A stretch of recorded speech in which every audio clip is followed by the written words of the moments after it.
സ്ഥിരമായി ഒരേ KSRTC ബസ്സിലെ യാത്രക്കാർ അവരെല്ലാവരും ചേർന്ന് അതേ ബസ്സിൽ ഒരു വിനോദയാത്ര പോയി.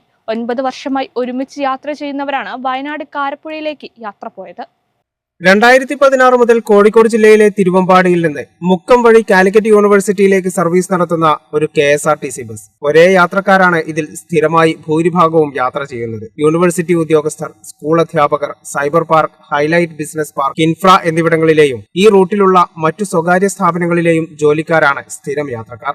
എല്ലാവർക്കും പരസ്പരം അറിയാം. എവിടെ നിന്ന് കയറും, എവിടെ ഇറങ്ങും എല്ലാം അറിയും. അതുകൊണ്ട് തന്നെ വ്യക്തിപരമായ സന്തോഷങ്ങൾ വരെ പരസ്പരം അറിയാവുന്നവരാണ്. അവരാണ് ഒന്നിച്ചൊരു യാത്ര പോകാൻ തീരുമാനിച്ചത്. അങ്ങനെ ഇക്കഴിഞ്ഞ ഞായർ അവധി ദിനത്തിൽ അവരെല്ലാവരും യാത്ര പോയി വയനാട് കാരാപ്പുഴയിലേക്ക്. മുക്കം യൂണിവേഴ്സിറ്റി തമ്മിൽ ബന്ധിപ്പിച്ചുകൊണ്ട് KSRTC തുടങ്ങിയ ഒരു സർവീസായിരുന്നു മുക്കുറ്റി എന്ന പേരിൽ.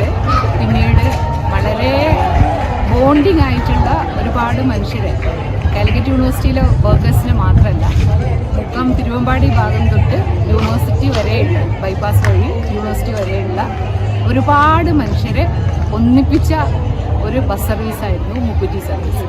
രാവിലെയും വൈകുന്നേരവും ബസ്സിൽ തന്നെയാണ് വരുന്നത്. പിന്നെ എന്തെങ്കിലും പരിപാടികളൊക്കെ അതിൽ ഒരുമിച്ച് പങ്കുവെച്ച് ഒരു എന്താ പറയുക, ഒരു ഉത്സവം പോലെ എല്ലാവർക്കും ഒരു ജോലിയാണ് അതിൽ. KSRTC ബസ് വിനോദയാത്രയ്ക്ക് ഉപയോഗപ്പെടുത്താമെന്ന ആനുകൂല്യം മുതലെടുത്ത് സ്ഥിരം യാത്ര ചെയ്യുന്ന ബസ് തന്നെ യാത്രയ്ക്ക് തെരഞ്ഞെടുത്തു. അതേ ഡ്രൈവറായ ഷിഹാബും കണ്ടക്ടർമാരായ ജഗദീഷും ദിനേശനും സാരഥികളായി. റൈന മുക്കം, അനീഷ് കാരന്തൂർ, ഷഫീൽ, വേണുഗോപാൽ താമരശ്ശേരി, ഷൈനി ഇ വെള്ളിമാടുകുന്ന്, സുഗന്ധി ചെത്തുകടവ്, സുരേഷ് കുമാർ, പ്രദീപ് കുമാർ മുത്തേരി, ബിന്ദു ടീച്ചർ ഓമശ്ശേരി, ഭാനുമതി കൊടുവള്ളി തുടങ്ങിയവർ യാത്രയ്ക്ക് നേതൃത്വം നൽകി. കേരള വിഷൻ, തേഞ്ഞിപ്പലം.